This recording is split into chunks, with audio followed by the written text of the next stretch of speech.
As a Scrum Master or even an Agile coach, you most probably feel that you have a pretty good idea of what it looks like for a team to mature, the behaviors that the team needs to demonstrate on a day-to-day basis to optimize the delivery of value. But how do you get the team to become aware of this? How do you get the team's buy-in to demonstrate these kinds of behaviors so that they can optimize the delivery process? Well, an Agile maturity assessment, exactly what you need. First off, there's a lot of debate around these Agile maturity levels. Some people like them, others hate them. Mostly because they might imply a sort of command and control sequence, steps that you need to follow to become more agile, which is basically contrary to Agile itself.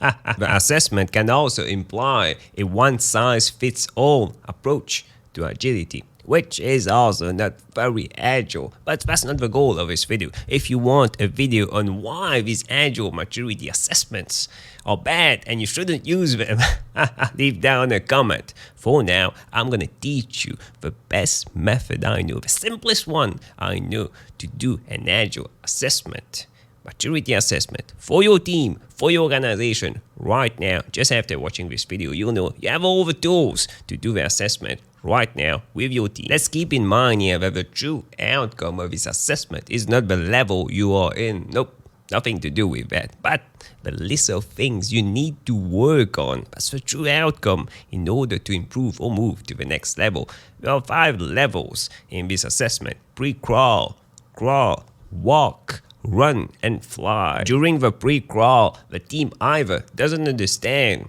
Agile, Scrum, or rejects completely the Agile and Scrum values and principle. The effects on the team are usually the team is slow. The team has a lot of issues delivering valuable products, features to the customers. They are really slow. Tech, IT people, they don't talk to each other. They don't collaborate on a daily basis. Each one in their own separate corner. They can't talk to each other. You'll often see business people writing documents, requirements documents, huge documents, 300, 500 pages, and sending it to IT. When IT, they read the document. They don't understand the document because it's 300 pages, but they don't communicate, remember. So IT, even though they don't understand that, you often see them developing the feature based on the requirement, but they think they understand, but they don't understand because they don't communicate. 6 months later, even 1 year later, I often see, they send the feature back to the business person. And obviously, as they didn't communicate for 1 year, the business person will say that this document, this feature being developed has nothing to do with a requirement document, or is not even needed now.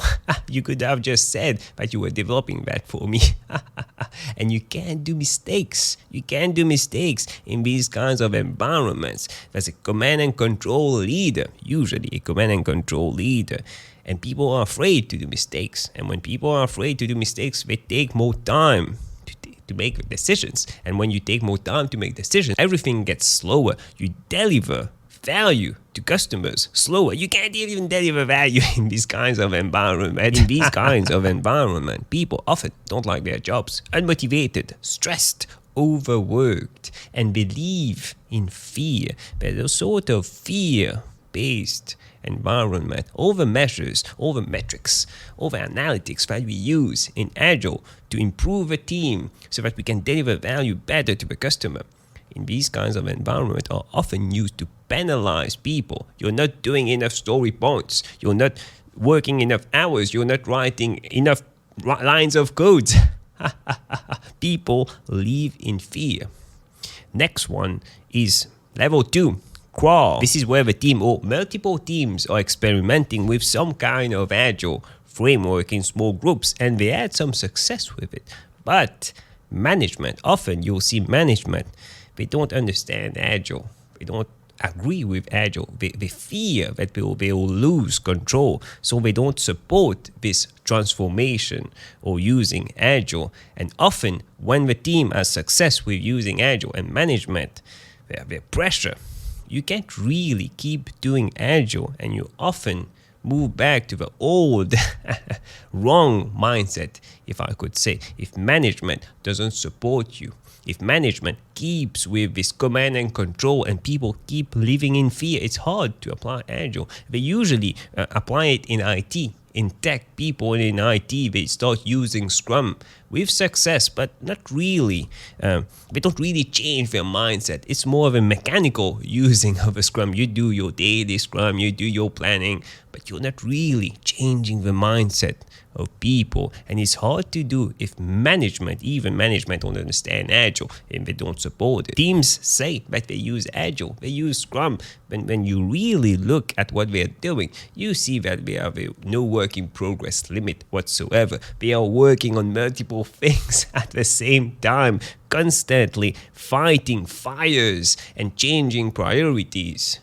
You can still be Agile and still use Scrum, all the things, all the events, but not follow one basic principle like work in progress and make people think that you're using Agile and Scrum. You're not. If you're not at least having a work in progress limit on the work and ensuring that people are working on less things to do more, you're not really Agile. Next is the walk level. This is where it starts getting interesting. There's sort of a shift which happens. Other teams start noticing these teams working in Agile or Scrum. They see that these people are more motivated, less stressed, less overworked, and the features, the products being developed by these teams way better. They are getting better feedback from customers. So other teams start noticing that. Management start noticing that maybe Agile makes sense.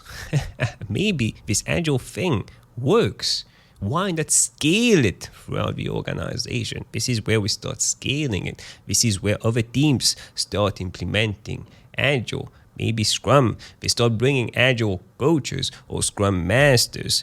So many things happen in the organization at this point because we are moving to this Agile way of working, and you'll see teams start focusing on testing way earlier instead of testing after 6 months when the feature is going to be placed in production. You start testing once the first part of a feature is developed. In the first few days, you start testing. They start investing in automation testing. All these best practices start happening in the organization. Risk and dependencies are managed better. Teams start celebrating mistakes, flaws. Leadership, upper management realize now that we need to learn, grow, improve, to build better products, valuable products to the customer. And this can't be done if we are not okay with making mistakes. People start realizing that. It's hard to realize, but people start to realize that.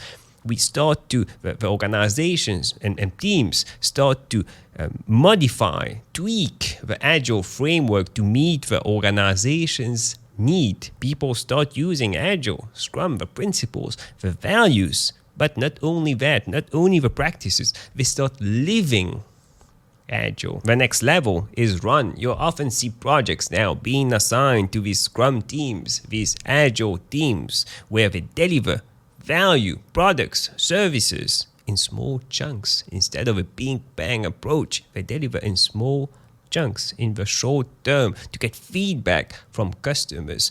And this feedback is used by management, constantly changing the roadmap, priorities of the organization, of the teams to be focused on delivering value instead of being focused on delivering faster, useless things that won't be used by customers. And this change in priorities, objectives, the roadmap communicated throughout the organization, visible, everything is visible, transparent, everyone is working towards the same goal. And while reusability was important in the previous level, the walk level, now it's taken to the next level. We are trying to use everything, projects, pieces of code, API, documents, everything possible. Reusability is really important at this stage. And because of this, products, services that fail are very rare. But when they happen, there are opportunities to grow and do better in the future. You'll often see the organization having its own flavor of Agile, but still, they still make adjustments, we still improve it on a day-to-day basis. And the final level is fly. This is where people, the organization are thriving. You'll often hear people saying, I love my job, I love working here. Everyone is aware of a goal and everyone is working together towards this goal. The mindset of delivering products fast and unusable products fast has shifted. Now we are delivering value together. Everyone also in the organization feels value. Everyone feels that they have their voice. Everyone has the same equal voice. Everyone is at the same level. Metrics available are now used to optimize the delivery process. Team leaders, managers, even upper management are now servant leaders, here to support people instead of this command and control behavior. Now they are supporting people, and it's often hard to know who is the boss in the organization. And the most important one, I feel that is the most important one. IT people and business people are one. We are a family now. We talk on a daily basis, and you can't really distinguish between IT people and business people. And this is why we are able to deliver value to customers. Now that you know what these levels look like, schedule a session with your team, even with your organization. Go through all these levels and ask the team, upper management, stakeholders, where do you think we are as a team? Where do you think we are as an organization? And what can make us move to the next level? And you listen. Let them talk. No one cares about what you think. Let them talk. Let them propose things. Improvement items. Let them own these improvement items, get their buy-in, and then work on these improvement items. And a few weeks, a few months later, you do an assessment again. You ask them again, and you keep going until you reach the fly level. But it's not easy to reach the fly. It's going to take years, but you will get there if you keep getting the buy-in of people in the organization. That's really important. Don't tell them what to do. Make them realize what's the benefits of changing and propose things to change, and they will keep working on these things to change even faster without even needing you. If you want more tips, insights on Agile, Scrum, personal growth, click on the video that stands out the most on the screen right now, and I'll see you in a few seconds.